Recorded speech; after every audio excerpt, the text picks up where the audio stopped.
ఉన్న బంగారాన్ని విడిపించి ఆ రోజు ఆన్లైన్ రేటుకే మేము కొంటాం. Sharma gold company. పూర్ణిమ, ఆషాఢ పౌర్ణిమ, ఆషాఢ పూర్ణిమ, గురి పూర్ణిమ, ఇంకోటి కూడా చెప్పాలి, వ్యాస పూర్ణిమ కూడా.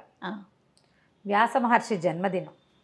మామూలుగా మనకి సంవత్సరంలో 12 పౌర్ణములు ఉంటాయి. ఒక్కొక్క పౌర్ణమికి ఒక్కొక్క పేరు, ప్రత్యేకత ఉంది.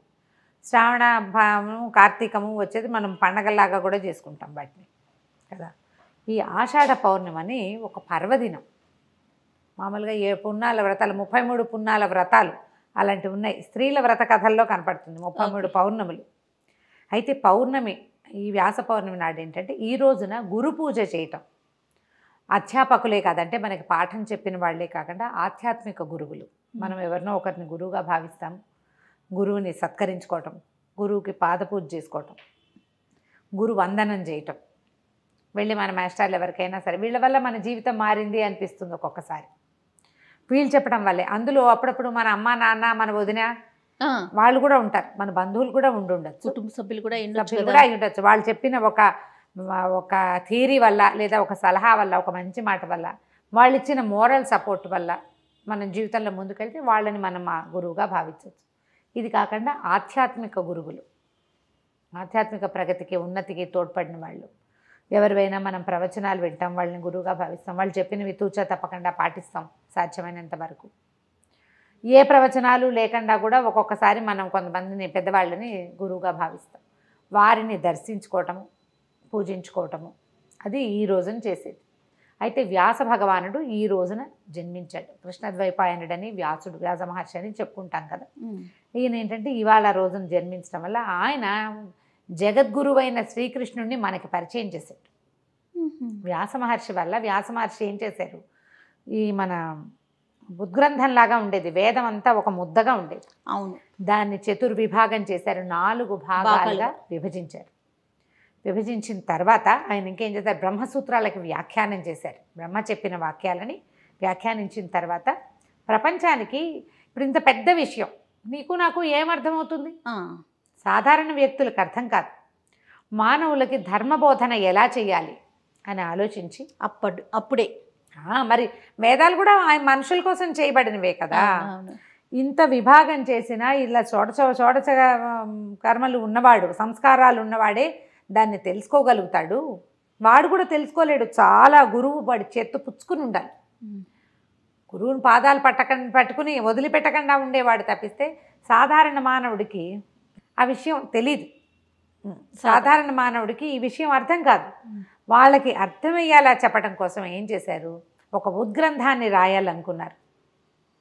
ఆయన రాయాలనుకున్నది ఎట్లా రాయాలి, ఏం చేయాలి అంత కథ సంకల్పించుకున్నారు. ఆ సంకల్పించుకున్న కథే భారతం. భారతంలో ఉన్నది అన్ని చోట్ల ఉంది, భారతంలో లేనిది ఎక్కడా లేదు. అంటే ప్రపంచంలో ఎక్కడా ఇదేంటి కొత్తగా ఉందంటే ఆ కొత్త కాదు, అది అవన్నీ భారతంలో ఉన్నవే. మనం ఇప్పుడు చూసే ప్రతిదీ భారతంలో నుంచి వచ్చింది, ప్రతిదీ. అలాంటి ఒక ఉద్గ్రంథాన్ని రచించాలని, దానివల్ల మానవులకి ధర్మం అంటే ఏంటో తెలుస్తుందని భావించాడు ఆయన. నువ్వు భావించినా భావించకపోయినా ప్రతి మనిషికి గురువు వ్యాస మహర్షి. ఉద్గ్రంథాన్ని రచించడానికి పూనుకొని తనకి తెలిసినటువంటి భరతవంశపు కథనే దానికి తీసుకున్నారు. కొన్ని వేల క్యారెక్టర్లు, వేల మనస్తత్వాలు, ఒక్కొక్కటి ధర్మం, ఎవడి ధర్మం వాడిది. ఎవడెవడు ధర్మాన్ని పట్టుకుని నిలబడ్డాడు, ధర్మం పక్కన నిలబడిన వాడు ఎలా ఉంటాడు, ధర్మం పక్కన నిలబడలేక తమ నుంచున్న చోటనే పట్టుకుని ఉన్నవాడు, అధర్మాన్ని పట్టుకుని నిలబడ్డవాడి పరిస్థితి ఏంటి, ఎట్లా ధర్మాన్ని పట్టుకున్నవాడు గొప్ప చరిత్ర గలవాడుగా ఉంటాడు, ధర్మాన్ని వదిలిపెట్టి అధర్మపు కొమ్ము కాసిన వాడు ఎంత అత్యద్భుతమైన వ్యక్తి అయినా కూడా చరిత్రహీనుడైపోతాడు. ఎలా నిద్దాగా ఉండాలో మనుషులు, కష్టాలు వచ్చినప్పుడు ఎలా ప్రవర్తించాలి, డబ్బు వచ్చినప్పుడు ఎట్లా ప్రవర్తించాలి, గర్వం వస్తే నీకు ఎట్లా శాస్తి చేస్తుంది ప్రకృతి, అవన్నీ కూడా వ్యాస భగవానుడు మనకు చూపించాడు. అది మొత్తం ఉద్గ్రంథం రాయడానికి బ్రహ్మదేవుడి అనుజ్ఞ నేను చెప్తాను, ఎవరైనా రాసేవాళ్ళు కావాలంటే వినాయకుడిని ప్రార్థించు, ఆయన రాస్తాడన్నాడు. ఇప్పుడు మనం చదువుకునే మహాభారత గాథని వ్యాస మహర్షి చెప్తుంటే సాక్షాత్తు వినాయకుడే రాశాడు, ఘంటం ఆపకుండా. ఎక్కడైనా సరే ఆగిపోయావా, నేను ఆపేస్తాను, ఇంకా నేను రాయనన్నారు వినాయకుడు అన్నారా?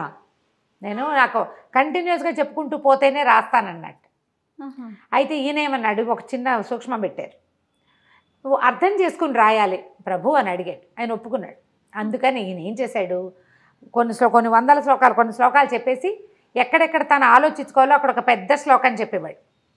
ఆ పెద్ద శ్లోకాన్ని వినాయకుడు అర్థం చేసుకునేటప్పుడు మిగిలిన శ్లోకాలు ఈయన వర్కౌట్ చేసేసుకునేవాడు.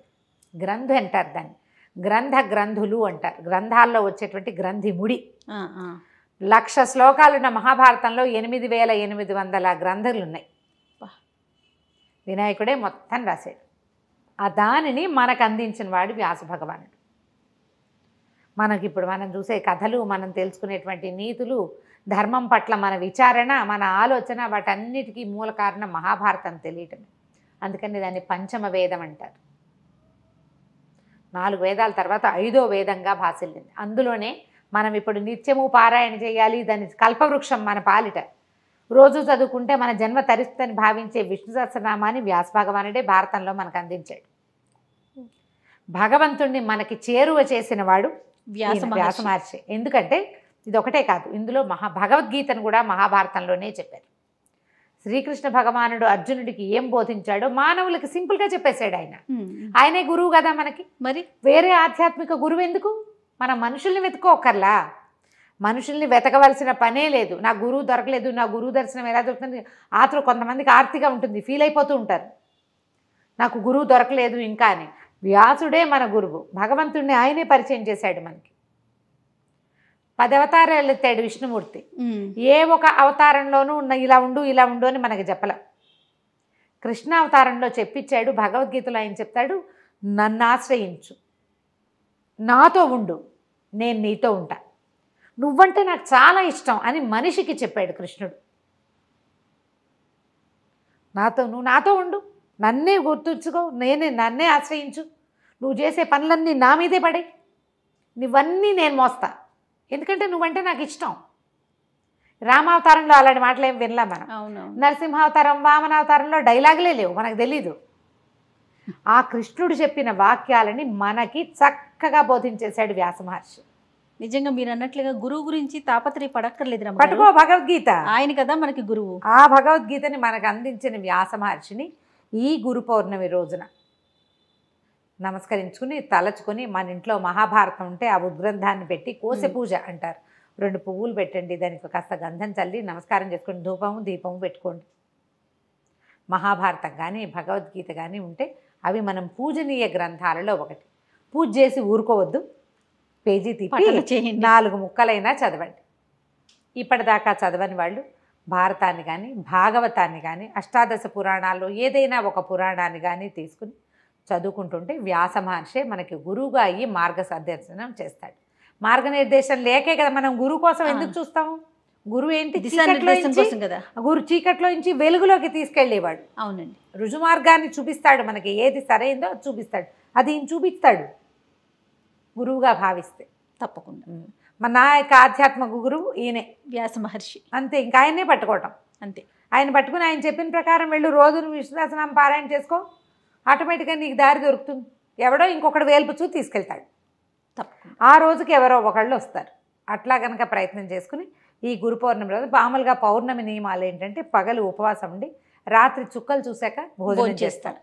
పొద్దున ఇలా గురు పూజ కానీ ఏదైనా చేసుకుని గురు సందర్శనం. ఇదే కాకుండా మనం ఏం చేయొచ్చు, దక్షిణామూర్తి దేవాలయాల్లో శివాలయాల్లో దక్షిణామూర్తి దర్శనం లభిస్తుంది, దక్షిణామూర్తి దర్శనాన్ని చేయొచ్చు. మేధో దక్షిణామూర్తికి పూజించుకోవచ్చు, దక్షిణామూర్తి స్తోత్రం చదువుకోవచ్చు. గురుపాదుకా స్తోత్రం అని దొరుకుతుంది, ఆదిశంకరులు చెప్పింది. గురుపాదుకా స్తోత్రం చదువుకోవచ్చు, పిల్లలతో కూడా చదివించవచ్చు. మంచిది. దక్షిణామూర్తి శ్లోకం ఒక్క శ్లోకం లేదా హయగ్రీవ స్తుతి, ఒక్క శ్లోకాన్ని జ్ఞానానందమయం దేవం నిర్మల స్ఫటికాకృతి ఆధారం సర్వ విద్యానం హయగ్రీవం ఉపాస్మహే.